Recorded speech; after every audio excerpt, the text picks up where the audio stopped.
The crystal chandeliers cast shimmering patterns across the ivory tablecloths as 34-year-old Rebecca Martinez stood near the entrance of the grand ballroom at the Riverside Hotel, her heart racing with a mixture of excitement and nervousness as she watched the final preparations unfold for her younger brother Michael's wedding to his longtime girlfriend Jennifer. An event that had been planned for over 18 months and promised to be one of those picture-perfect celebrations where every detail had been carefully orchestrated to create magical moments that would be remembered and cherished by everyone in attendance for years to come. Rebecca had arrived early to help with last-minute coordination, making sure the floral centerpieces were positioned correctly on each table and that the seating cards were arranged alphabetically so guests could find their assigned places without confusion. Small tasks that kept her hands busy while her mind worked overtime, trying to maintain the cheerful facade she had perfected over the past 14 months since discovering that her husband Marcus had been having an affair with a woman from his office named Vanessa Chen. A revelation that had shattered Rebecca's understanding of her marriage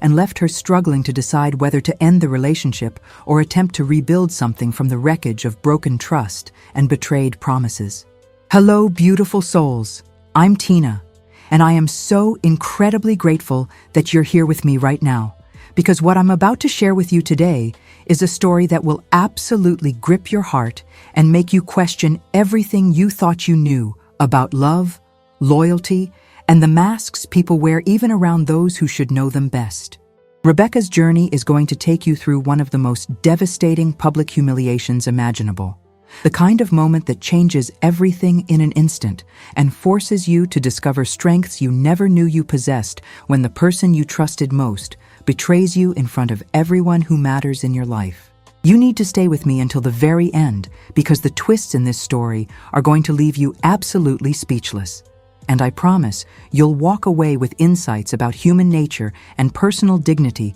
that might just change how you see your own relationships and boundaries. If you're loving this connection we're building here, just tap that like button and hit subscribe because we're creating something really special together. A space where real stories get told without sugarcoating, and where we can all learn from each other's experiences and maybe feel a little less alone in this complicated journey called life. Rebecca had met Marcus Thompson 15 years earlier when they were both working at a corporate consulting firm in downtown Chicago,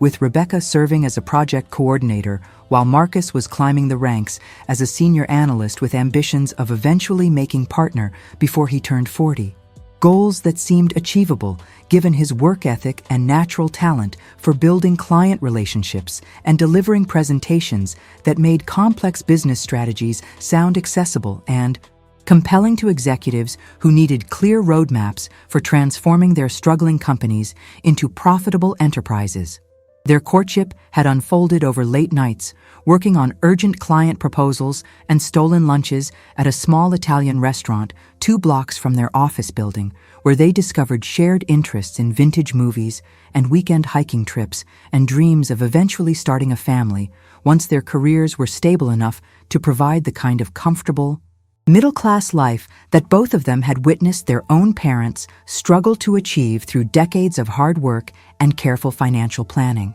Marcus had proposed after 3 years of dating during a trip to San Francisco, where they had walked across the Golden Gate Bridge at sunset, and Rebecca could still remember the overwhelming joy she had felt accepting his proposal and imagining the life they would build together based on mutual respect and partnership, and the deep affection that had grown steadily during their time as colleagues who became friends, who became lovers, who became committed partners planning a future together. The wedding ceremony that had joined Rebecca and Marcus in marriage 13 years ago had been a traditional affair held at Rebecca's childhood church, with 200 guests, including family members and college friends and professional colleagues who celebrated with champagne toasts and an elaborate dinner reception that Rebecca's parents had helped fund despite their modest retirement income because they wanted their eldest daughter to have the kind of memorable celebration that marked such an important life transition with proper ceremony and festivity. The early years of their marriage had been filled with the normal adjustments and compromises that all couples navigate as they learn to share space and merge their individual habits and preferences into a functioning household where both partners feel heard and respected. even when they disagree about decisions ranging from how to decorate their apartment to whether they should adopt a dog before having children or wait until their living situation was more stable. Rebecca had transitioned from her project coordinator role into a position managing corporate events for a pharmaceutical company, work that utilized her organizational skills and attention to detail while providing better compensation and regular hours that didn't require the constant travel and weekend commitments that had characterized her consulting career and made work-life balance nearly impossible to achieve without sacrificing either professional advancement or personal relationships. Marcus had continued his upward trajectory at the consulting firm,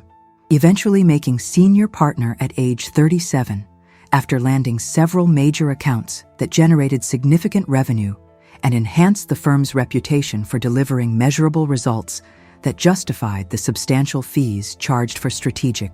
guidance and implementation support. The financial security that came with Marcus's partnership brought opportunities for upgrading their lifestyle, including purchasing a spacious condominium in a desirable neighborhood with lake views and modern amenities, taking annual vacation trips to destinations like Costa Rica and Portugal that offered adventure and cultural experiences beyond typical resort packages, and beginning serious conversations about starting a family now that their careers seemed stable enough to accommodate the demands and financial responsibilities of parenthood, without either of them feeling forced to sacrifice professional identity or advancement opportunities that had taken years of dedicated effort to achieve. Rebecca had been optimistic about their future together, despite minor tensions that occasionally surfaced around Marcus's increasingly demanding work schedule and his growing preoccupation with maintaining his status among the firm's leadership and cultivating relationships with wealthy clients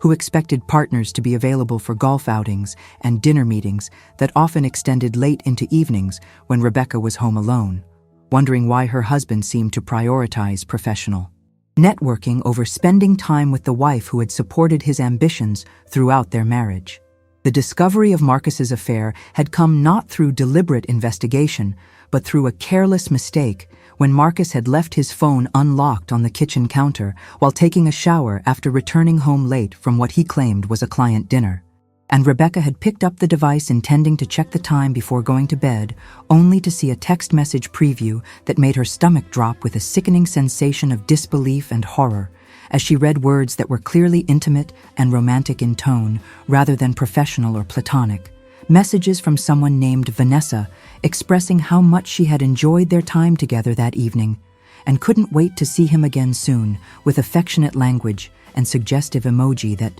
left absolutely no doubt about the nature of their relationship. The confrontation that followed Marcus's emergence from the bathroom had been devastating for both of them, as Rebecca demanded explanations while Marcus initially attempted denial, before eventually admitting that yes, he had been seeing Vanessa for approximately 6 months, describing it as a mistake that had started innocently as a workplace friendship that had somehow evolved into something more than he had intended or wanted, but that he couldn't seem to end despite knowing it was wrong, and that he was risking everything he claimed to value about his marriage and his life with Rebecca. The weeks and months that followed that initial discovery had been consumed by painful conversations where Marcus swore the affair was over and begged for forgiveness, while promising to do whatever necessary to rebuild Rebecca's trust, including attending couples counseling and being completely transparent about his whereabouts and communications. Commitments that he seemed genuinely determined to honor as he worked to demonstrate through actions rather than just words that he understood the magnitude of his betrayal and wanted to save their marriage if Rebecca was willing to give him that chance, despite having every justification for ending the relationship immediately and permanently. Rebecca had struggled with the decision about whether to stay or leave, weighing her genuine love for the man she had built a life with against the soul-crushing pain of betrayal and the erosion of trust that seemed impossible to fully restore no matter how many therapy sessions they attended or how many tearful apologies Marcus offered, while explaining that his affair had nothing to do with any deficiencies in Rebecca or their relationship, but rather reflected his own insecurities and fears about aging and becoming irrelevant and losing his edge in the competitive environment of corporate consulting, where younger analysts were constantly nipping at his heels and threatening his position as the firm's star performer. The therapy sessions had provided some framework for understanding how affairs happen and what factors contribute to infidelity, ranging from opportunity and ego gratification to unmet emotional needs and midlife crisis behaviors that cause people to make destructive choices that harm everyone, including themselves. Insights that helped Rebecca contextualize Marcus's behavior without excusing it or pretending that understanding the causes somehow erased the consequences or the damage inflicted on their marriage and on Rebecca's sense of security and self-worth. Rebecca had ultimately decided to attempt reconciliation after about 3 months of separation, during which Marcus had moved into a hotel while they both processed what had happened and what they each wanted for their future. A decision that Rebecca made not because she was certain it would work, but because she felt she owed it to herself and to the 13 years they had invested in their marriage to at least try to rebuild before walking away permanently and forever, wondering whether they might have been able to recover if she had been willing to take that risk and do the difficult work of forgiveness and reconstruction that saving a marriage after infidelity requires from both partners, but especially from the betrayed spouse who must somehow find ways to trust again, despite having concrete evidence that trust can be violated without warning or apparent remorse. The reconciliation period that followed Marcus's return home had been awkward and fragile, with both of them navigating uncharted territory as they attempted to reestablish intimacy and connection, while the specter of Vanessa Chen hovered over every conversation and every moment of vulnerability that required Rebecca to lower her defenses and allow herself to believe that Marcus was genuinely committed to their marriage and not simply going through the motions until enough time had passed, that he could resume contact with his mistress without Rebecca's constant surveillance and suspicion. Marcus had made numerous gestures designed to demonstrate his commitment, including sending flowers to Rebecca's office every Friday afternoon, planning weekend getaways to bed and breakfasts in nearby Wisconsin towns, where they could escape their regular routines and focus on reconnecting without the distractions and triggers of their everyday environment, and writing lengthy emails expressing his remorse and his determination to become the husband Rebecca deserved, rather than the selfish cheater who had jeopardized everything important for the temporary ego boost and sexual excitement of an illicit relationship with a younger colleague who represented novelty and adventure during a period when Marcus was feeling anxious about his own mortality and relevance. Rebecca's friends had been divided in their responses to her decision to stay with Marcus after his affair, with some supporting her choice to fight for her marriage, while others expressed concern that she was setting herself up for further heartbreak by trusting someone who had already proven himself capable of sustained deception and betrayal. Voices of caution that Rebecca appreciated even when she disagreed with their conclusions, because she understood their skepticism came from genuine care and concern for her well-being rather than judgment about her choices or desire to see her marriage fail. The most difficult aspect of attempting reconciliation had been managing Rebecca's own emotional volatility as she cycled unpredictably between periods of cautious optimism when Marcus seemed fully present and committed to their relationship, and episodes of rage and grief when something would trigger memories of his betrayal, sending her spiraling into anxiety and doubt about whether she was fooling herself by believing that their marriage could survive such fundamental violation of trust and partnership. Mood swings that left both Rebecca and Marcus exhausted and uncertain about whether they were making progress toward genuine healing or simply postponing an inevitable divorce that would eventually come once Rebecca finally accepted that forgiveness might be possible, but forgetting was not, and that constantly living with the shadow of infidelity was no way to build a happy future together. Michael's engagement announcement had arrived about 10 months after Rebecca had discovered Marcus's affair, bringing welcome distraction and genuine joy as Rebecca watched her younger brother's excitement about marrying Jennifer, a kindergarten teacher he had met 3 years earlier through a mutual friend's birthday party, and with whom he had built exactly the kind of relationship that Rebecca had believed she had with Marcus, before learning that her husband had been living a double life that included regular lies about working late and business trips that were actually romantic getaways with a woman who worked 3 floors above Marcus's office in their firm's corporate headquarters. The wedding planning process had provided Rebecca with opportunities to focus on something positive and celebratory rather than dwelling constantly on her own marital problems. And she had thrown herself into helping Michael and Jennifer with various tasks, including addressing invitations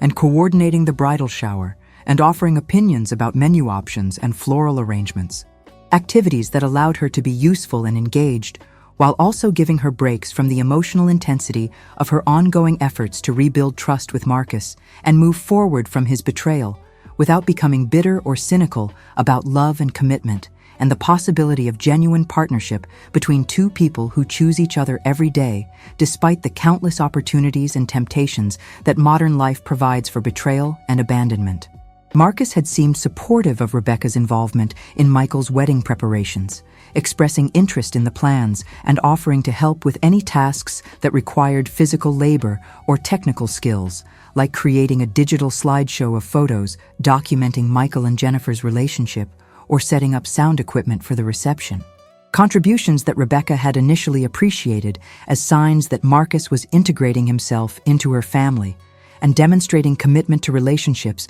beyond just their marriage. The invitation that arrived for Michael and Jennifer's wedding had included both Rebecca's and Marcus's names in the elegant calligraphy that Jennifer's cousin had created for all 200 envelopes being sent to guests who would travel from various parts of the country to celebrate the couple's marriage at the Riverside Hotel, a historic venue overlooking the waterfront that provided beautiful backdrops for photographs and offered exceptional catering services that had made it the most popular wedding location in the greater Chicago metropolitan area, according to local bridal magazines and wedding planning websites that Jennifer had consulted extensively while making decisions about every detail of their celebration.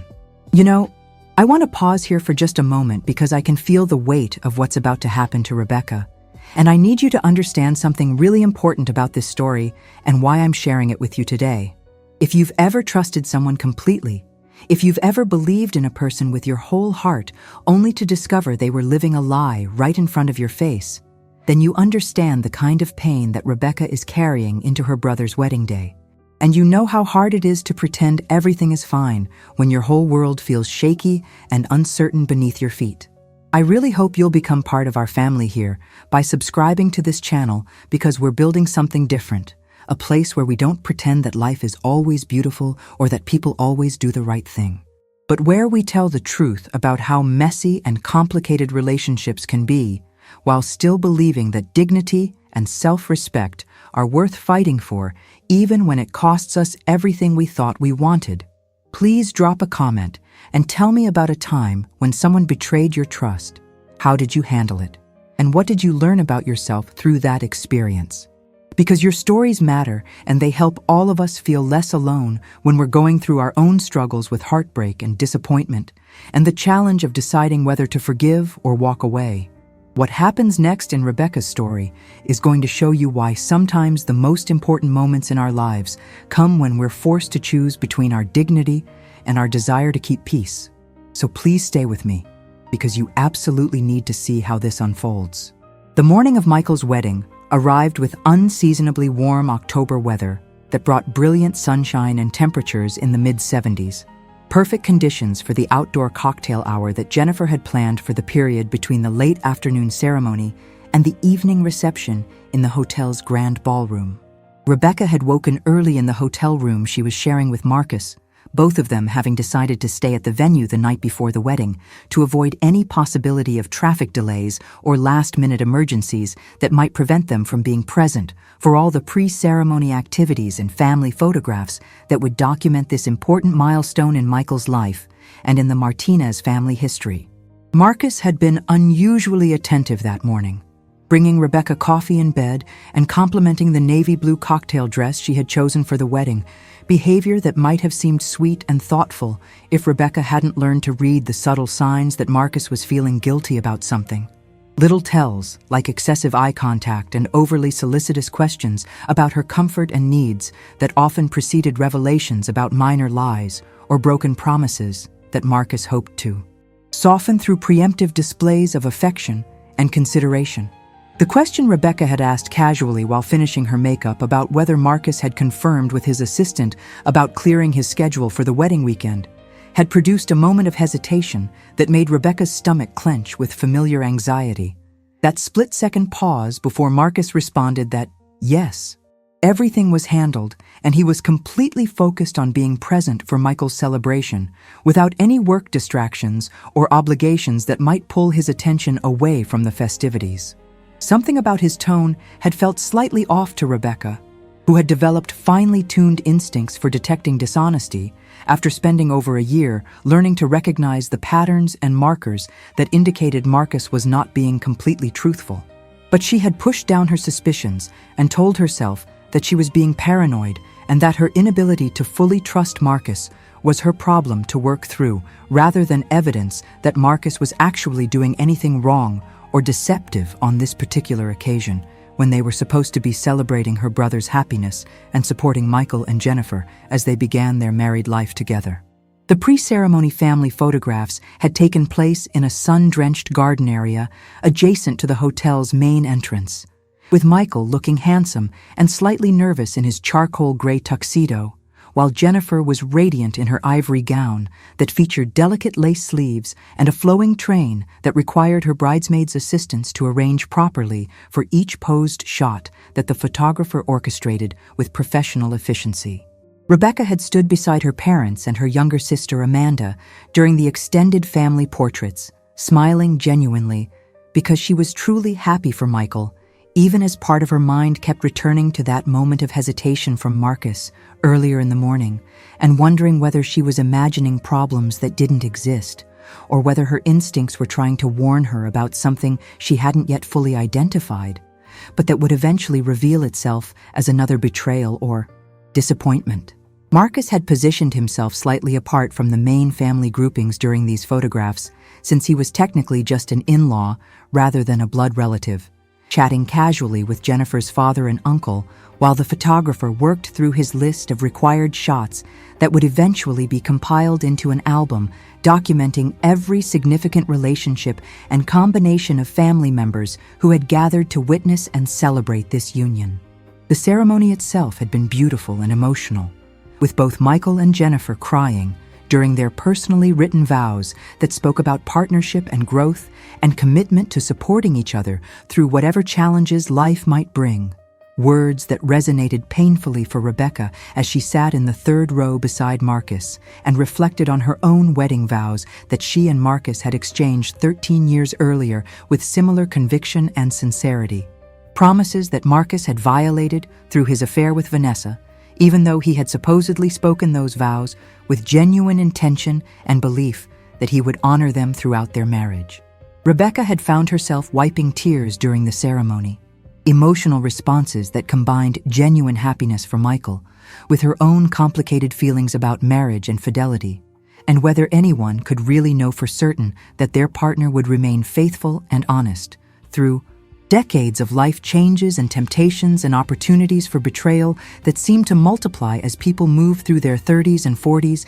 and began questioning whether they had made the right choices in their youth or whether they had missed out on experiences and relationships that might have offered different forms of satisfaction and fulfillment. The cocktail hour following the ceremony had been held on a terrace overlooking the river, with servers circulating among the guests offering champagne and elaborate hors d'oeuvres, while a string quartet played classical music that created an elegant atmosphere perfect for the mingling and conversation that preceded the formal reception. Rebecca had been greeting relatives and family friends when she noticed Marcus checking his phone repeatedly, behavior that he had promised to avoid during family events as part of his commitment to being fully present and prioritizing their relationship over work, demands, or digital distractions, broken promise that sparked irritation, even though Rebecca tried to tell herself that maybe Marcus was simply checking the time or responding to genuinely urgent business matters that couldn't wait, until after the wedding weekend was over and they returned to their normal routines. The irritation had transformed into something closer to alarm when Rebecca watched Marcus step away from the crowd to take a phone call that seemed to require privacy based on how he had walked toward a secluded corner of the terrace and turned his back to the other guests while speaking in low tones that Rebecca couldn't overhear from her position 20 feet away. But that seemed intense and personal rather than casual or professional based on Marcus's body language and facial expressions. Rebecca's sister Amanda had noticed Rebecca staring at Marcus during his phone conversation and had asked quietly whether everything was okay, concern in her voice because Amanda knew about Marcus's affair and had been skeptical from the beginning about Rebecca's decision to attempt reconciliation rather than divorcing him immediately after discovering his betrayal. Rebecca had deflected Amanda's question with a vague response about Marcus probably dealing with a work emergency. Explanation that Amanda clearly didn't believe based on the knowing look she gave Rebecca before squeezing her hand sympathetically and changing the subject to something about the floral arrangements and how beautiful Jennifer looked in her wedding gown. The moment had passed quickly as they were called inside for the reception, but Rebecca felt the familiar anxiety settling in her chest. That horrible sensation of knowing something was wrong, but not yet having concrete evidence or explanation for what specifically was causing her unease beyond general suspicion, based on patterns she had learned to recognize after living through Marcus's affair and the months of lies and deception that had preceded her accidental discovery of his relationship with Vanessa Chen. The grand ballroom had been transformed into an elegant space with cream-colored linens and gold accents and centerpieces featuring white roses and hydrangeas that coordinated with Jennifer's bridal bouquet, sophisticated aesthetic that reflected the couple's preference for classic elegance over trendy or themed decorations that might look dated in photographs taken years after the event. The seating chart had placed Rebecca and Marcus at a table with several of her extended family members, including her Aunt Margaret and Uncle Thomas, and two of her cousins who had traveled from California to attend the wedding. Relatives who Rebecca genuinely enjoyed, but who she hadn't seen in several years, and who would naturally want to catch up on what had been happening in her life. Conversations that would require Rebecca to maintain cheerful facade while avoiding any discussion of marital problems or the affair that had nearly destroyed her relationship with Marcus. Rebecca had been making small talk with her cousin Elena about Elena's recent promotion to department head at the university where she taught sociology when she noticed a commotion near the ballroom entrance that caused several guests to turn and stare with expressions ranging from confusion to shock. What Rebecca saw when she followed the direction of everyone's startled gazes made her brain struggle to process the information her eyes were delivering. Because walking into her brother's wedding reception beside her husband Marcus was a petite Asian woman wearing a form-fitting red dress that was far too provocative and attention-grabbing for a wedding where guests traditionally avoided wearing colors or styles that might upstage the bride.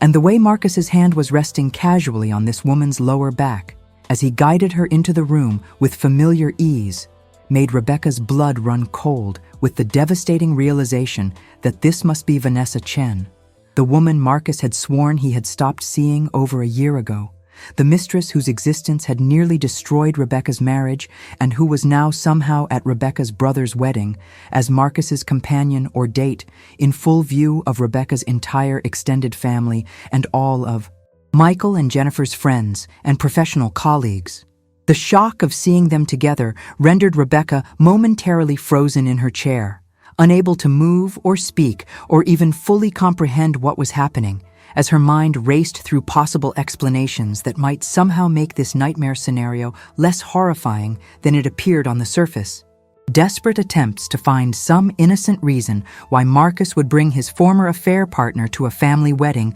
without mentioning it to Rebecca in advance, or apparently seeing any problem with such a spectacularly inappropriate and hurtful decision. The whispers that spread rapidly through the room confirmed that Rebecca was not hallucinating or misinterpreting the situation,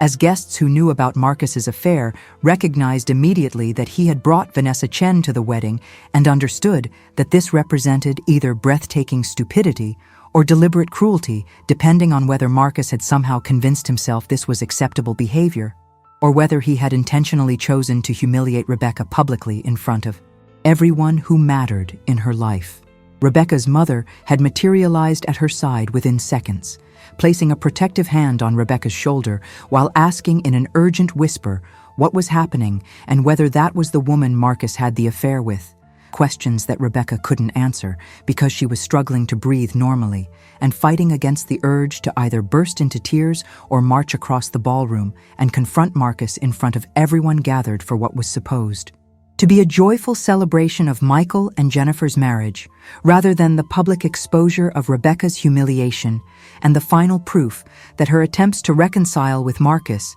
had been based on lies and false promises that he had never intended to honor. Amanda had appeared on Rebecca's other side, her face flushed with anger as she hissed that she was going to go over there and tell Marcus exactly what she thought of him and his audacity to bring his mistress to a family wedding. Threat that Rebecca's mother immediately vetoed with sharp whisper that they could not cause a scene at Michael's reception, no matter how justified Rebecca's anger might be. Reminder that this was Michael and Jennifer's day and nothing should be allowed to ruin it or shift the focus away from the celebration they had planned so carefully for the past 18 months. Rebecca found herself nodding numbly in agreement, even as her mind continued struggling to process the betrayal and humiliation of watching Marcus guide Vanessa toward an empty table on the far side of the ballroom. Apparently having found seats despite not being on the guest list that Rebecca had personally reviewed when helping Jennifer finalize numbers for the catering order just 2 weeks earlier. The realization that Marcus must have contacted Michael or Jennifer separately to request that Vanessa be added to the guest list without mentioning it, to Rebecca added another layer of betrayal to an already devastating situation, suggesting level of premeditation and deception that made Rebecca question everything Marcus had told her over the past year about ending his affair and recommitting to their marriage. The DJ had begun announcing the wedding party's entrance into the ballroom for the formal introductions and first dance, creating obligation for all guests to turn their attention toward the doorway and cheer as each bridesmaid and groomsman pair was announced with enthusiastic music accompaniment. Rebecca forced herself to stand with the other guests, and paced smile on her face as she watched Michael and Jennifer enter the ballroom looking ecstatic and completely unaware of the drama unfolding among their wedding guests. Couple whose happiness was so pure and genuine that Rebecca felt torn between protective anger at having their special day contaminated by Marcus's spectacularly poor judgment and desperate desire to prevent them from discovering what had happened until after the reception was over and they were safely on their way to their honeymoon in Hawaii. The first dance between Michael and Jennifer was beautiful and romantic, with both of them gazing at each other with such obvious love and devotion that Rebecca felt fresh tears threatening as she contemplated the contrast between their innocent optimism about marriage and her own painful knowledge of how thoroughly trust could be destroyed and how impossibly difficult it was to rebuild what had been broken through lies and infidelity.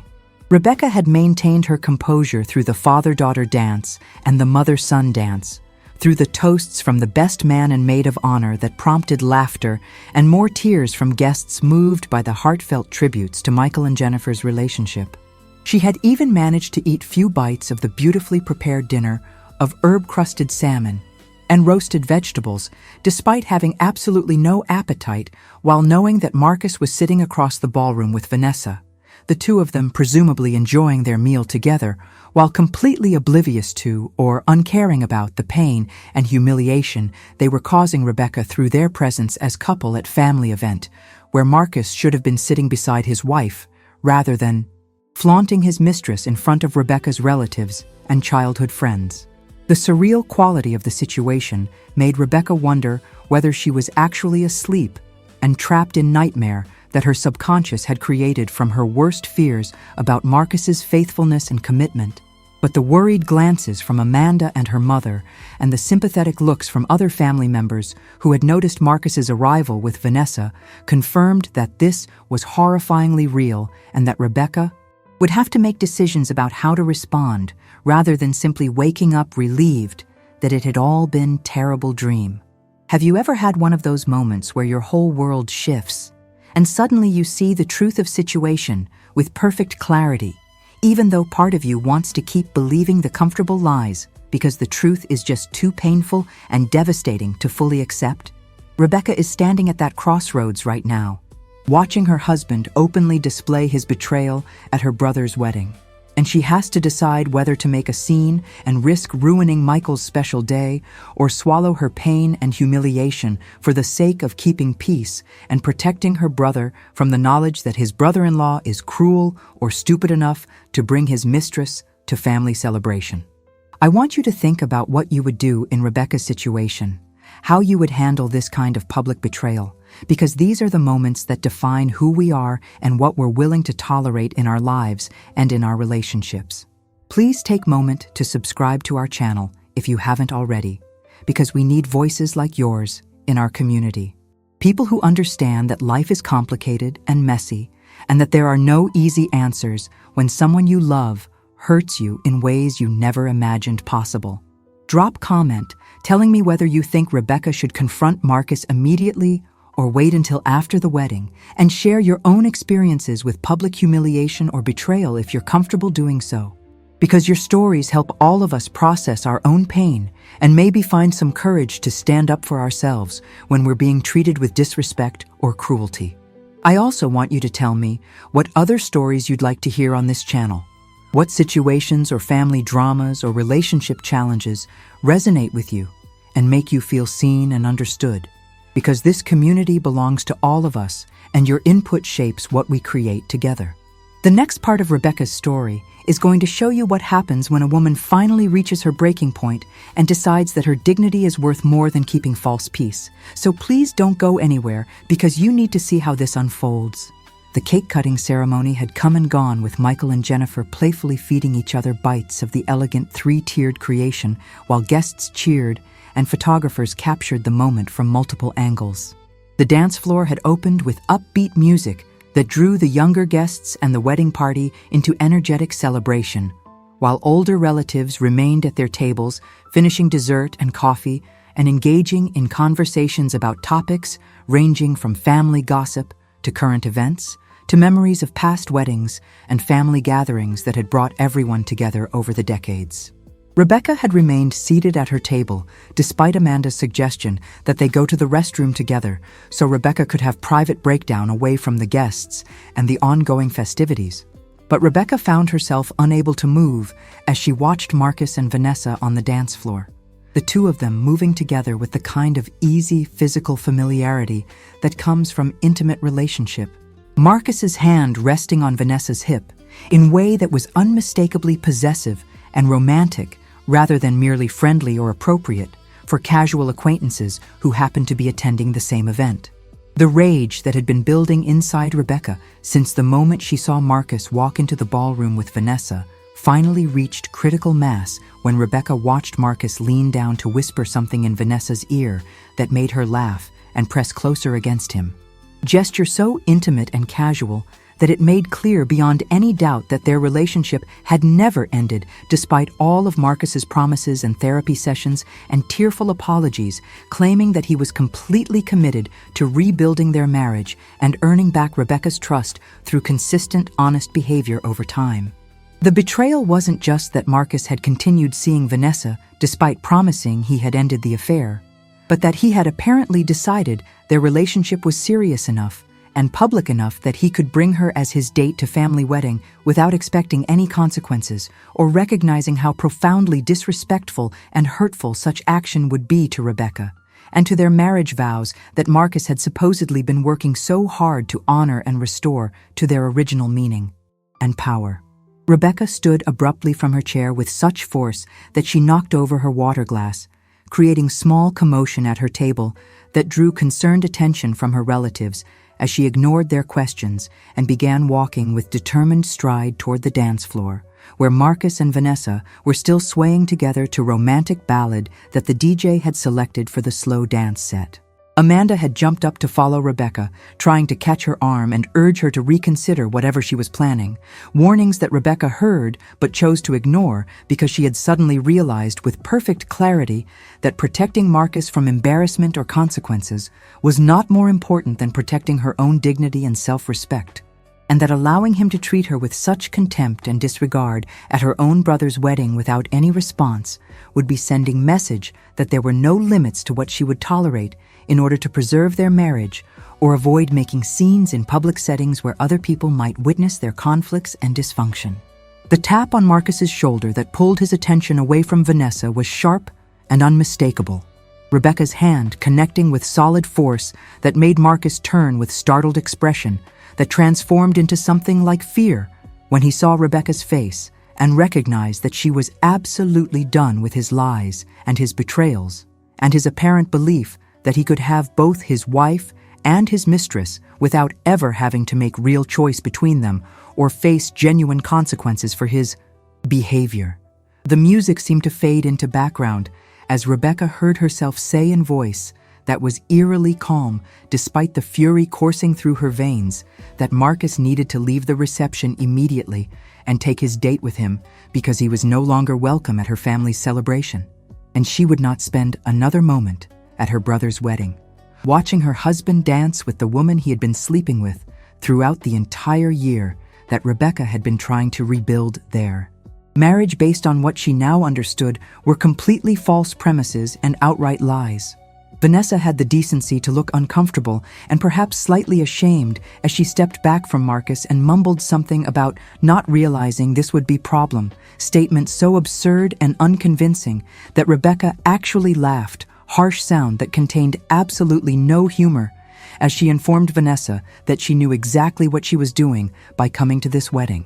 and that her feigned innocence was insulting to everyone's intelligence. Marcus had attempted to take Rebecca's arm and lead her away from the dance floor, suggesting in urgent whisper that they could discuss this privately rather than creating scene in front of all the wedding guests. Request that Rebecca rejected by yanking her arm away and stating loudly enough for nearby dancers to hear that she was finished with private discussions where Marcus lied to her face and then continued doing exactly what he wanted, regardless of promises or commitments he had supposedly made to their marriage counselor and to Rebecca herself during countless emotional conversations over the past 14 months. The other dancers had begun to notice the confrontation and were stopping their own movements to watch the drama unfold, creating expanding circle of observers as word spread quickly through the ballroom that something significant was happening on the dance floor between Rebecca Martinez and her husband, who had apparently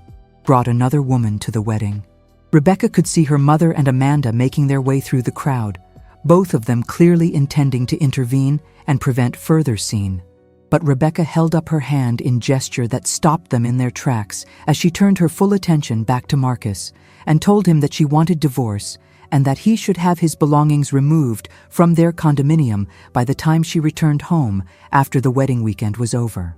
The devastation on Marcus's face might have been satisfying if Rebecca had possessed any emotional energy left for vindictive pleasure. But instead, she just felt exhausted and oddly relieved as she watched her husband of 13 years realize that he had finally pushed her too far, and that there would be no more chances or negotiations or attempts to salvage what he had destroyed through his sustained deception and his breathtaking arrogance in believing he could bring his mistress to family, wedding without facing consequences that would fundamentally alter the trajectory of his life. Vanessa had already fled the dance floor and was collecting her purse from the table where she and Marcus had been sitting, apparently recognizing that her presence was no longer welcome, and that whatever relationship she had with Marcus was about to become significantly more complicated now that he would presumably be dealing with divorce proceedings and the financial and emotional fallout that came with the dissolution of 13-year marriage. Marcus had opened his mouth to say something, probably another attempt at explanation or justification or plea for understanding. But Rebecca had simply turned her back on him and walked away from the dance floor with her head held high despite the tears streaming down her face and the awareness that every single person in that ballroom was watching her navigate the most humiliating moment of her entire life. Amanda had caught up with Rebecca as she exited the ballroom and headed toward the hotel lobby, wrapping her arm around her sister's shoulders and murmuring reassurances that Rebecca had done exactly the right thing, and that everyone who witnessed what happened would understand that she had been pushed beyond any reasonable person's breaking point by Marcus's unconscionable behavior. The hotel lobby had provided temporary refuge, where Rebecca collapsed into an upholstered chair and allowed herself to sob while Amanda stood guard nearby, deflecting curious looks from other hotel guests and staff members who were undoubtedly wondering what had caused this well-dressed woman to be crying in the middle of the elegant public space. Rebecca's mother had appeared within minutes, having left the reception to check on her daughter and provide whatever comfort and support she could during this devastating moment that had transformed Michael's wedding celebration into the backdrop for Rebecca's very public marital breakdown. The reassurances from both her mother and her sister that Michael and Jennifer probably hadn't even noticed the confrontation because they had been occupied with greeting guests and participating in wedding traditions provided little comfort to Rebecca, who knew that even if the bride and groom had been spared the immediate drama, they would certainly hear about it from other guests and would have their wedding memories forever tainted by the knowledge that Rebecca's husband had brought his mistress to their celebration, and that Rebecca had been forced to confront that betrayal in front of 200 witnesses. The decision about whether to return to the reception or simply retreat to her hotel room had been made easier when Rebecca's Aunt Margaret had texted Amanda to say that Marcus and Vanessa had left the hotel and that the remaining guests were pretending nothing unusual had happened while continuing to celebrate Michael and Jennifer's marriage with dancing and conversation, and the various rituals that characterized wedding receptions. Rebecca had felt simultaneously grateful for her family's discretion and angry that Marcus had once again managed to escape immediate consequences while leaving her to deal with the emotional aftermath and the social fallout from his choices, pattern that had characterized their entire relationship, but that Rebecca was now determined to end permanently through divorce proceedings that would legally dissolve their marriage and allow her to begin rebuilding her life without the constant anxiety and heartbreak that came from trying to maintain partnership with someone who had proven repeatedly that he valued his own desires and ego gratification more than honoring commitments or treating his wife with basic respect and consideration. The rest of the evening had passed in surreal blur as Rebecca had returned to the reception at Amanda's insistence, reasoning that hiding in her hotel room would only give Marcus's behavior more power over her and would allow him to steal not just her marriage, but also her ability to celebrate her brother's happiness and participate in family events without shame or self-consciousness about what had transpired earlier. Rebecca had danced with Michael during the traditional brother-sister dance, both of them maintaining cheerful facades, while Michael had whispered that he was sorry about what happened and that he had no idea Marcus was planning to bring someone else to the wedding. Apology that revealed Michael had somehow been involved in getting Vanessa added to the guest list, but had apparently believed Marcus's explanation about her being a work colleague who was new to Chicago and who Marcus was bringing, as friendly gesture rather than as his continued romantic partner. The anger Rebecca felt toward Michael for his naivety or his willful blindness to the obvious inappropriateness of the situation was tempered by her recognition that Marcus had manipulated him just as effectively as he had manipulated Rebecca throughout their marriage, using partial truths and strategic omissions to get what he wanted while avoiding direct lies that might be more easily identified and challenged. The final hours of the reception had been easier than Rebecca expected, perhaps because her emotional reserves were so completely depleted that she had entered some kind of protective numbness that allowed her to go through the motions of socializing and celebrating without actually feeling much of anything beyond exhausted resignation. The conversations with relatives and family friends who approached her throughout the evening had been surprisingly supportive rather than pitying, with several people sharing their own experiences with infidelity and divorce and offering encouragement that Rebecca would not only survive this betrayal, but would eventually thrive once she was free from the constant stress and emotional manipulation that had characterized her relationship with Marcus for at least the past year, and possibly much longer if she was honest about recognizing warning signs she had previously chosen to ignore or rationalize away.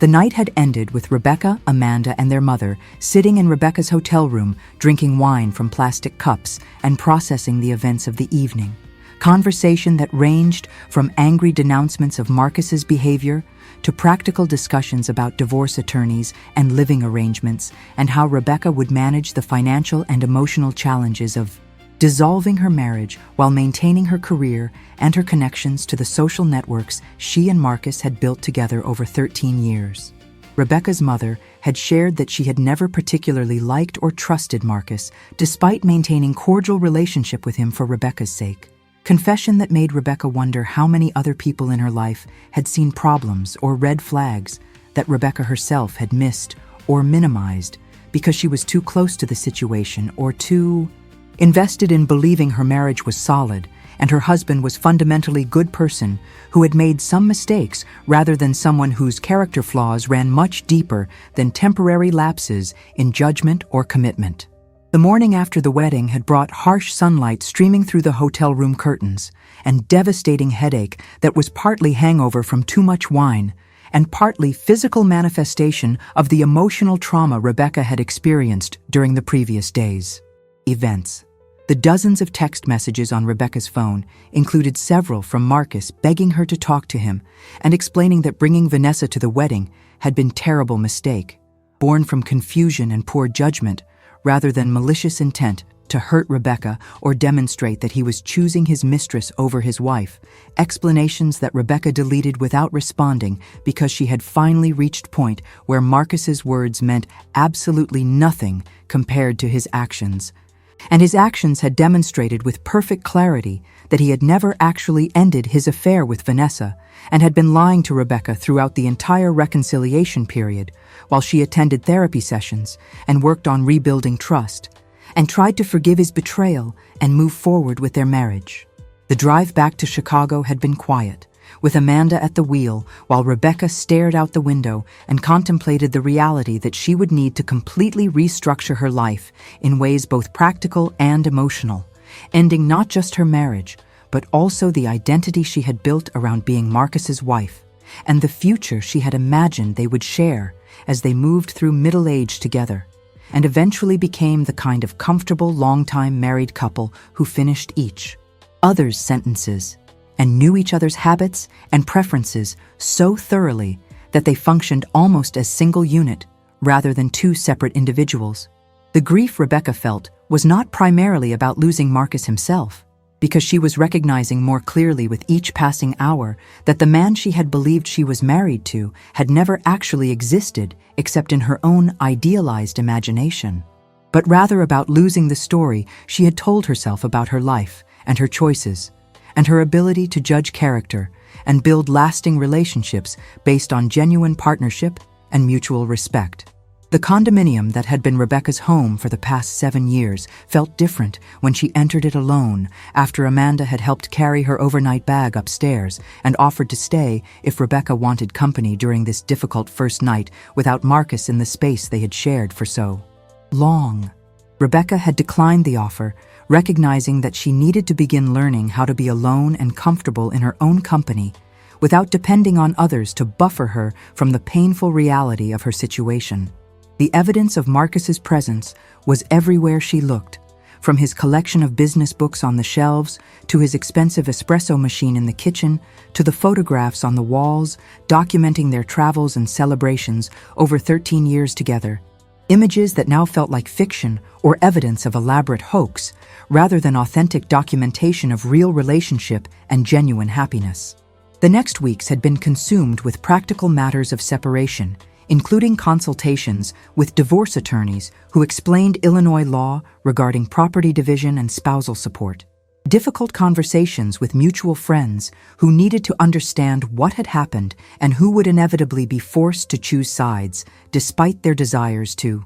remain neutral and maintain relationships with both Rebecca and Marcus. Rebecca's employer had been understanding when she requested short leave to deal with personal crisis, and her colleagues in the events management department had rallied around her with offers of support and assistance and shared experiences from their own divorces or those of close family members who had navigated similar devastating betrayals and lived to tell the tale. The theme that emerged repeatedly in these conversations was that surviving infidelity and divorce required not just practical steps like securing good legal representation and protecting financial interests, but also fundamental shift in how Rebecca thought about herself and her worth and her future possibilities that were no longer tied to marriage that had clearly been broken beyond repair. Marcus had made several attempts to see Rebecca in person, showing up at their condominium unannounced, despite Rebecca's explicit request through her attorney that all communication should go through legal channels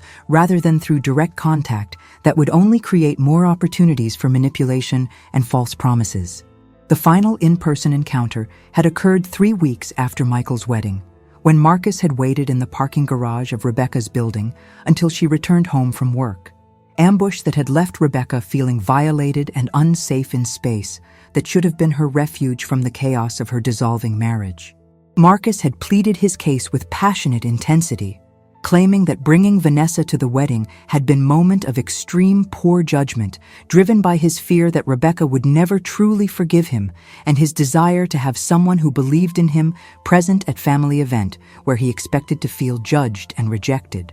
Explanation that made no logical sense, but that Marcus seemed to genuinely believe would somehow justify or excuse his behavior.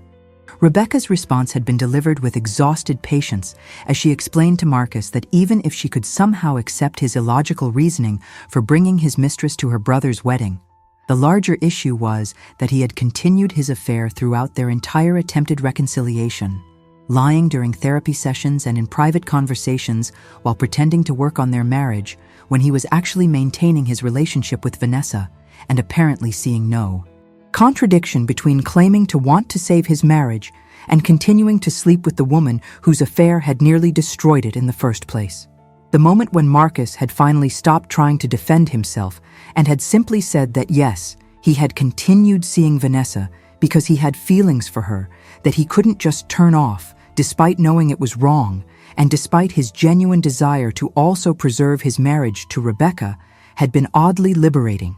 because it finally gave Rebecca the unambiguous truth she needed to move forward without any lingering doubts or second-guessing about whether she was giving up too easily on relationship that might still be salvageable with more effort or patience or willingness to forgive. The divorce proceedings had moved forward with surprising efficiency, given that Rebecca and Marcus had no children and had maintained relatively separate finances throughout their marriage, despite sharing the condominium and various joint accounts for household expenses. The division of property had been straightforward if emotionally painful, as they negotiated who would keep which furniture pieces and artwork and household items, mundane practical decisions that somehow felt weighted with symbolic significance as they literally divided up the physical evidence of their years together into his pile and her pile, with lawyers mediating discussions about monetary value and sentimental attachments. Rebecca had ultimately decided to keep the condominium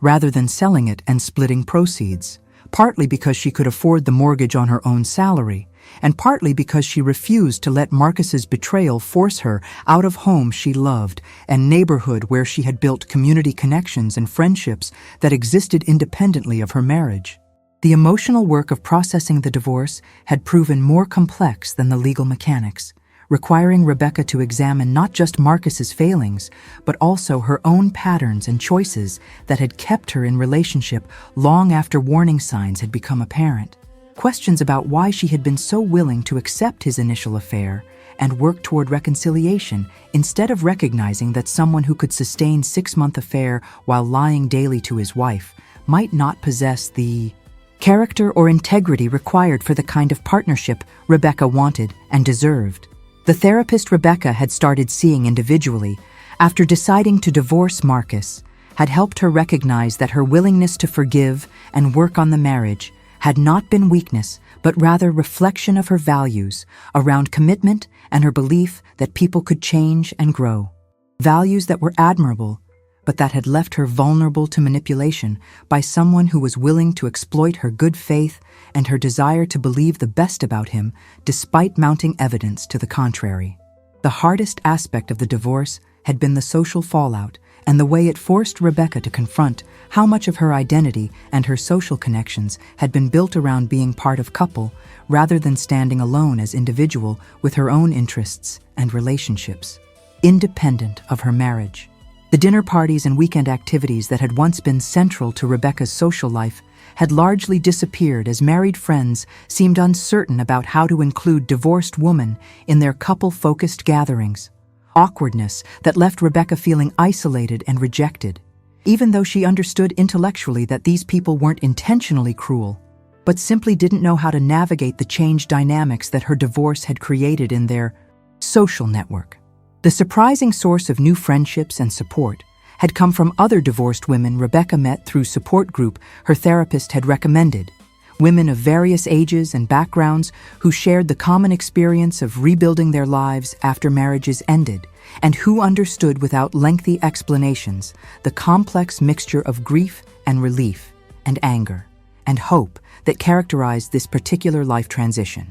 Michael and Jennifer had returned from their honeymoon to discover the full extent of what had happened at their wedding reception, with multiple family members providing detailed accounts of Marcus's arrival with Vanessa and Rebecca's dramatic confrontation on the dance floor, information that had left both Michael and Jennifer horrified and apologetic, despite having no real responsibility for Marcus's choices or behavior. The dinner that the three of them had shared about a month after the wedding had been emotional but ultimately healing, with Michael expressing genuine remorse for his role in facilitating Vanessa's attendance by adding her to the guest list when Marcus had requested it, and both Michael and Jennifer making clear that they supported Rebecca completely and considered Marcus's behavior to be indefensible regardless of whatever complicated feelings or confusion he might have been experiencing about his relationships with both Rebecca and Vanessa. The validation from her brother and new sister-in-law had meant more to Rebecca than they probably realized, confirming that she wasn't crazy or unreasonable for ending her marriage over what Marcus had apparently tried to characterize to some mutual friends as misunderstanding or overreaction rather than the culminating betrayal in long series of lies and violations of trust. The divorce had been finalized 6 months after Michael's wedding, legal conclusion to 13-year marriage that left Rebecca feeling strangely lighter despite the sadness and disappointment that accompanied the acknowledgement that this chapter of her life was permanently closed. The settlement had been fair if not generous, with Rebecca keeping the condominium and her retirement accounts, while Marcus had taken most of the liquid assets and his own retirement savings, division that left both of them financially stable if not wealthy, and that allowed them to make clean break without ongoing financial entanglements that would have required continued communication and negotiation long after the marriage was legally dissolved. The final signature on the divorce papers had felt both devastating and liberating. Formal acknowledgement that Rebecca had failed at something she had considered central to her identity and her life goals, but also permission to stop trying to fix something that had been broken beyond repair, and to instead focus her energy on building new life that reflected her current values and priorities, rather than being constrained by past choices or commitments to person who had proven himself unworthy of her trust and her loyalty. The first year after the divorce had been difficult, but ultimately transformative, as Rebecca learned to navigate the world as single woman in her mid-30s. Identity that felt both unfamiliar and increasingly comfortable as she discovered interests and friendships and possibilities that had been obscured during her marriage by the constant focus on Marcus's needs and preferences and the accommodation required to maintain partnership with someone whose values and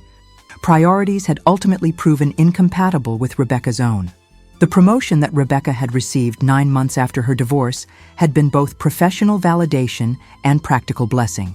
increasing her income to a level that allowed her to live comfortably without financial stress, while also providing new challenges and responsibilities that engaged her professionally in ways that her previous role had not. The travel that came with her new position as regional director for her pharmaceutical company had exposed Rebecca to different cities and different people and different ways of living that expanded her understanding of what her life could look like now that she was no longer constrained by need to coordinate schedules and plans with spouse who had his own career demands and limited vacation time. The encounter with Marcus that occurred almost 2 years after their divorce had been awkward, but ultimately confirming of Rebecca's decision to end their marriage. Chance meeting at professional networking event, where they had both been surprised to see each other, but had maintained cordial if distant interaction that revealed how completely they had moved into separate lives with minimal overlap or connection.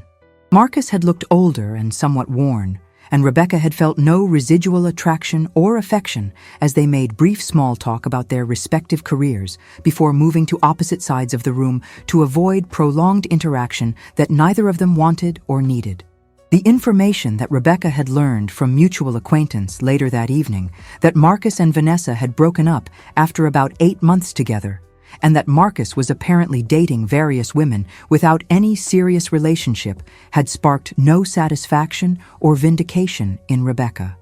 Only vague sense of having dodged significant bullet by refusing to continue accepting his lies and betrayals in misguided attempt to preserve marriage that had clearly been failing long before she discovered the affair. The unexpected friendship that developed between Rebecca and Patricia, one of the divorced women from her support group, had gradually evolved into something deeper and more romantic, surprising development that neither of them had anticipated when they first connected over shared experiences of betrayal and the challenges of rebuilding confidence and trust after marriages ended badly. Patricia was 41 years old and worked as high school English teacher, divorced for 3 years from husband who had left her for younger colleague, and her combination of intelligence and humor and gentle kindness had appealed to Rebecca in ways that felt completely different from her attraction to Marcus, which she now recognized had been based partly on his professional success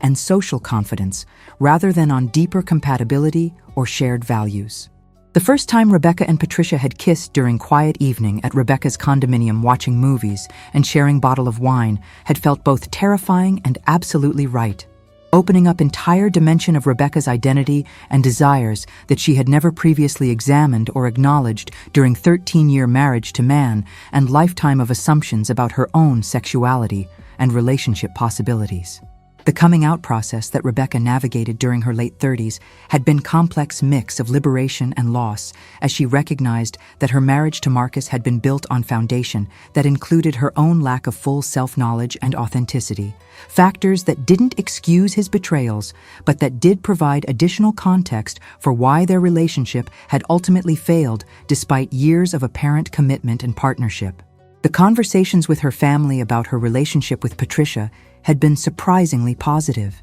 with her mother confessing that she had sometimes wondered whether Rebecca was truly happy with Marcus or whether she was simply going through motions of conventional marriage because it seemed like expected path rather than because it authentically reflected Rebecca's desires and needs. Michael and Jennifer had been completely supportive and had welcomed Patricia into family gatherings with warmth and acceptance that made Rebecca grateful for the progressive values her parents had instilled in all their children despite their traditional Catholic upbringing and relatively conservative suburban community. The wedding that Rebecca and Patricia planned 3 years after Rebecca's divorce from Marcus was deliberately simple and intimate, with 50 guests, including family members and close friends, gathering at Botanical Garden for ceremony, officiated by Patricia's college roommate, who had become ordained specifically to perform their marriage. Celebration that reflected their shared values around authenticity and meaningful connection, rather than expensive displays or attempts to impress others with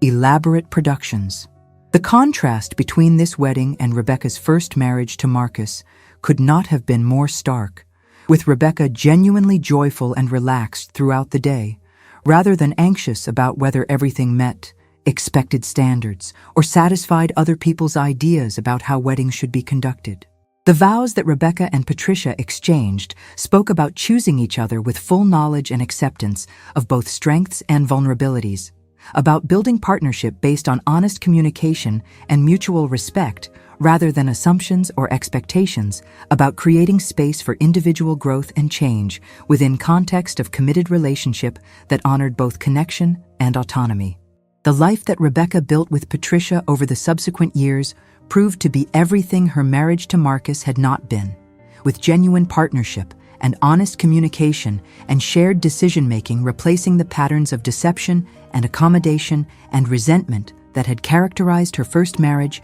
even during the years before Marcus's affair had made the underlying problems impossible to ignore or rationalize away. The work Rebecca did in therapy to understand her own patterns and choices helped her show up differently in her relationship with Patricia.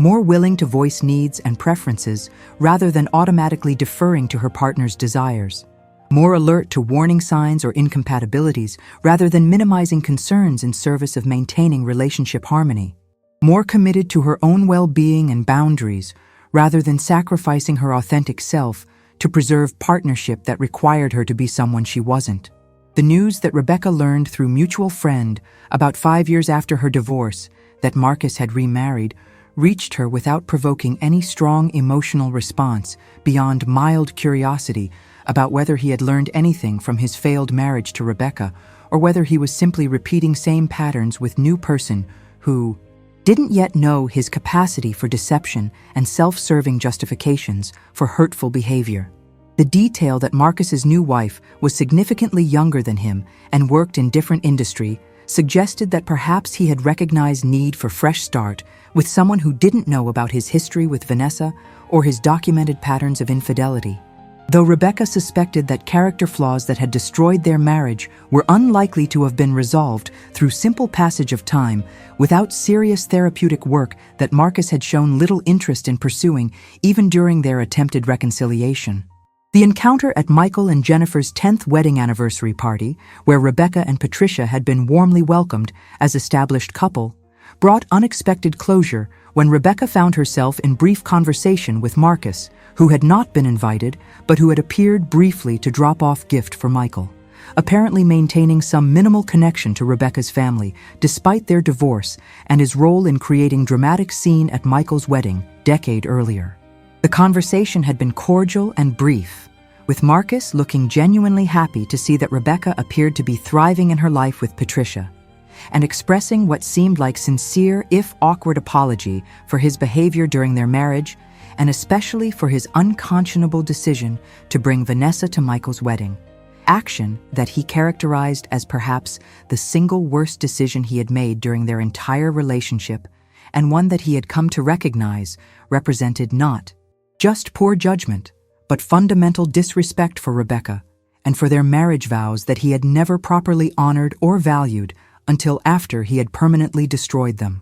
Rebecca's response to Marcus's belated apology had been gracious, but not particularly interested in extended discussion or revisiting painful history that she had worked hard to process and move beyond over the past decade. Simple acknowledgement that she appreciated his words, but that their marriage and its failure belonged to different era of her life that had no real connection to who she was now or what she valued or how she understood herself and her relationships. The finality of that conversation had felt appropriate and satisfying, clear marker that Rebecca had genuinely moved forward into life that bore no resemblance to the one she had imagined when she was married to Marcus and trying desperately to salvage relationship that had been fundamentally broken long before she discovered the affair that finally forced her to stop making excuses and face reality of her situation. The career advancement that Rebecca achieved over the decade following her divorce from Marcus exceeded anything she had imagined possible during her years of marriage, when she had often subordinated her own professional ambitions to accommodate Marcus's demanding schedule and his expectation that his career should take priority given his higher income and his role as primary breadwinner. The promotion to vice president of strategic events for her pharmaceutical company had come with significant salary increase and expanded responsibilities that included overseeing major product launches and industry conferences across North America, challenging work that utilized all of Rebecca's organizational skills and creative problem-solving abilities, while providing sense of accomplishment and professional identity that existed completely independently of her relationships or personal life. The confidence that came from excelling in her career had transformed how Rebecca moved through the world, no longer seeking external validation or doubting her own competence and judgment, but instead trusting her instincts and her abilities while remaining open to learning and growth. The mentoring relationships that Rebecca developed with younger women in her company who were navigating their own career challenges and relationship difficulties provided opportunities for Rebecca to share hard-won wisdom about the importance of maintaining boundaries and prioritizing self-respect, even when cultural messages suggested that women should accommodate and compromise and adapt themselves to meet others' expectations or needs. The advice that Rebecca most frequently offered was about trusting your instincts when something feels wrong in relationship, rather than talking yourself out of legitimate concerns or allowing partner to gaslight you into doubting your own perceptions and experiences. Lessons learned through painful experience with Marcus, who had been skilled at making Rebecca question her own judgment and feel guilty for suspicions that ultimately proved to be completely justified and, in fact, understated the extent of his deceptions. The speaking invitation that Rebecca received to address Conference of Professional Women about navigating career advancement after personal setbacks had initially made her nervous about publicly discussing her divorce and the circumstances surrounding it. But ultimately, she had decided that sharing her story might help other women recognize patterns in their own relationships or find courage to leave situations that were damaging their well-being and limiting their potential.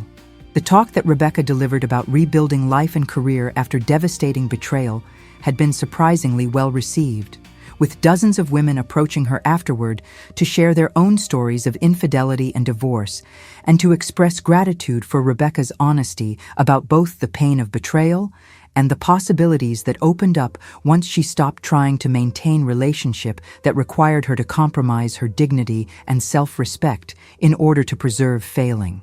marriage. The realization that came to Rebecca during one of these conversations with conference attendee was that Marcus bringing Vanessa to Michael's wedding, while devastatingly painful and humiliating at the time, had actually been a strange gift because it had finally provided incontrovertible public evidence of his betrayal that made it impossible for Rebecca to continue rationalizing or minimizing his behavior or believing his promises to change. The clarity that came from having her worst suspicions confirmed in such dramatic public fashion had cut through all the ambiguity and confusion that had characterized the attempted reconciliation period, giving Rebecca permission to end her marriage without guilt or second-guessing about whether she had tried hard enough or forgiven sufficiently, or given Marcus adequate opportunity to demonstrate his commitment to their relationship. In that sense, the worst day of Rebecca's life up to that point had also been the beginning of her liberation from relationship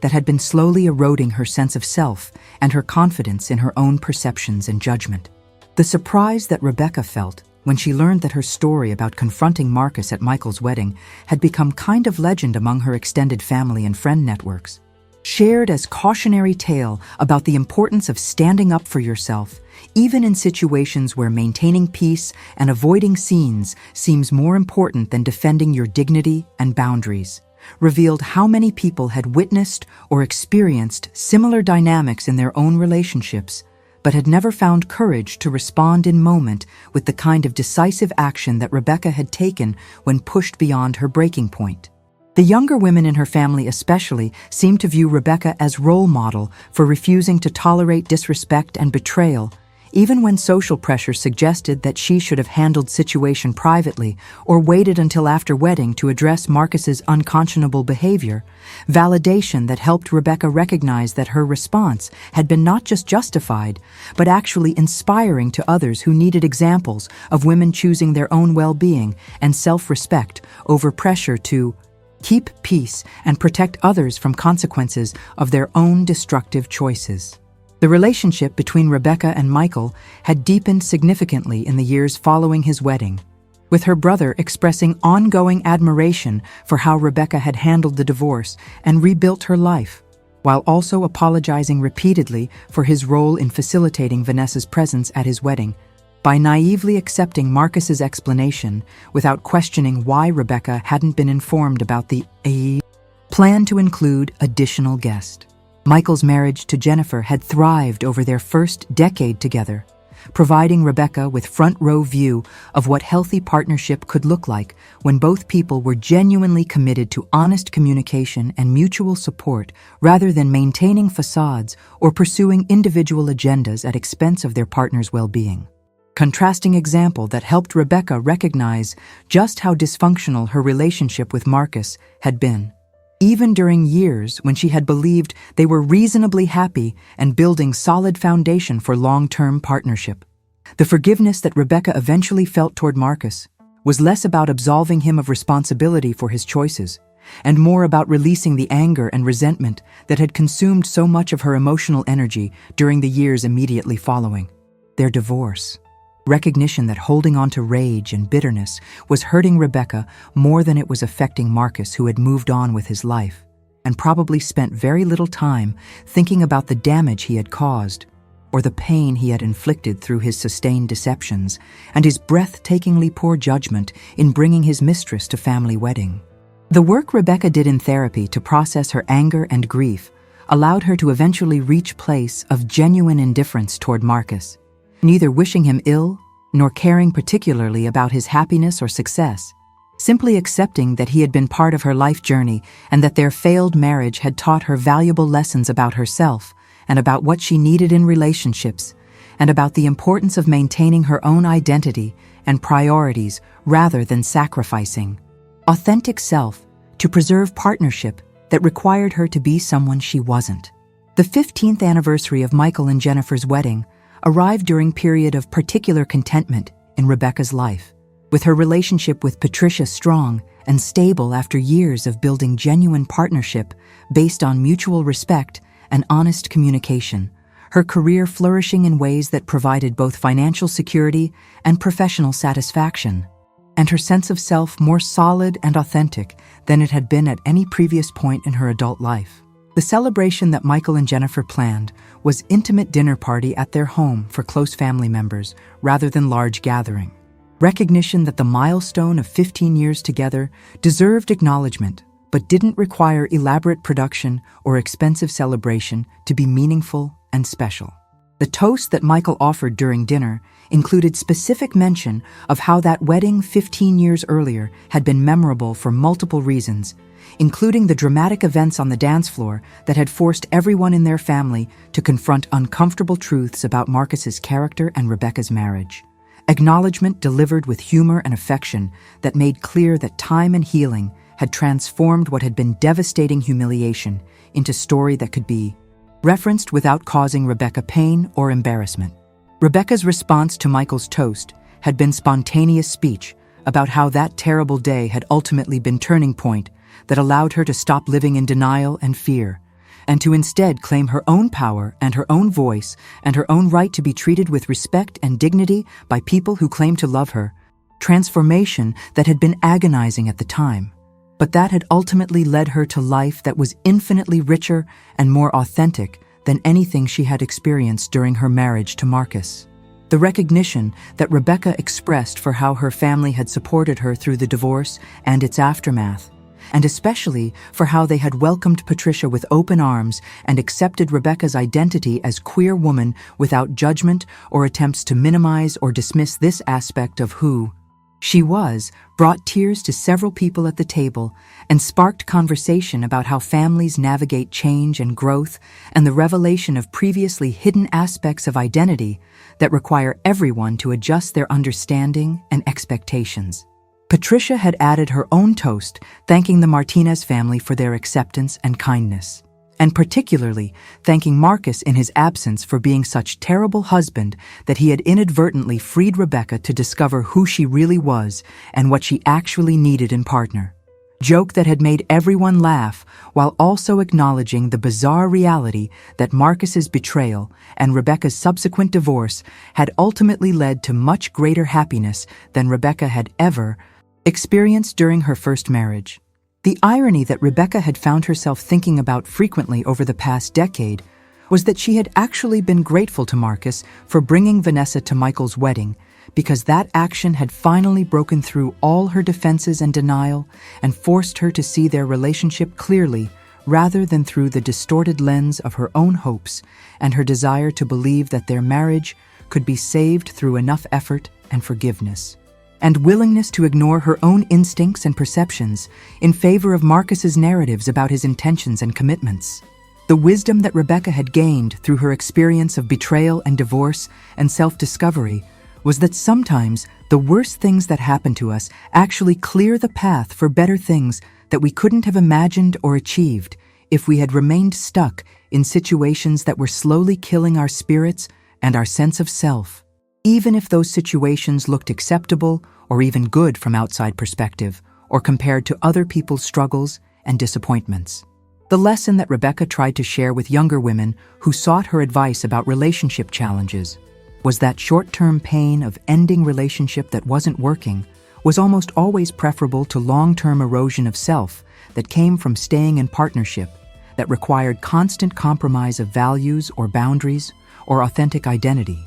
Though she also acknowledged that knowing when to fight for relationship and when to walk away was one of the most difficult judgment calls anyone had to make, and that there were no simple formulas or universal rules that could be applied to every situation or every partnership. The conversation that evening had eventually moved beyond relationship topics to include updates about careers and travels and various family members and friends, normal flow of discussion among people who knew each other well and who enjoyed each other's company without needing constant entertainment or formal structure to facilitate connection. Rebecca had found herself feeling profoundly grateful, not just for the life she had built with Patricia, but for the entire journey that had brought her to this point, including the painful parts that had seemed unbearable at the time, but that had ultimately taught her the most important lessons about resilience and self-respect, and the courage required to keep choosing yourself, even when everyone around you seems to think you should be more accommodating or forgiving or willing to compromise. Your boundaries and needs for sake of preserving relationships or avoiding conflict. The question that Jennifer had asked near the end of the evening about whether Rebecca had any regrets about how she handled the confrontation with Marcus at their wedding 15 years earlier had prompted Rebecca to reflect carefully before answering that no, she had absolutely no regrets about calling Marcus out publicly and demanding that he leave, because doing so had been first time in their entire relationship that she had prioritized her own dignity and self-respect over desire to avoid embarrassing Marcus or creating uncomfortable situations for other people. Rebecca explained that she had spent too many years of her marriage making herself smaller and quieter and more accommodating in order to keep peace and maintain Marcus's comfort, pattern that had contributed to erosion of her own sense of self and her confidence in her own perceptions and judgments, and that finally reaching breaking point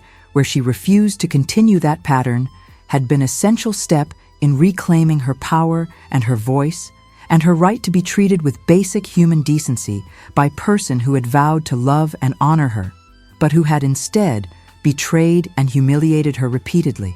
The advice that Rebecca offered to anyone facing similar situations was to trust that moment when you know with absolute certainty that you deserve better than what you're receiving, and that no amount of working on yourself or trying harder or being more understanding is going to change someone who doesn't want to change or who lacks fundamental capacity for the kind of partnership you need and deserve. Rebecca acknowledged that recognizing that moment and having courage to act on it was incredibly difficult, especially when you had invested years in relationship and when walking away meant confronting uncertainty and starting over and possibly being alone for unknown period of time. But she insisted that those risks were worth taking because staying in destructive relationship was guaranteed to lead to continued pain and diminishment, whereas leaving opened up at least possibility of finding something better, whether that was healthier relationship or simply more peaceful and authentic life as single person who wasn't constantly managing someone else's lies and betrayals and emotional manipulation.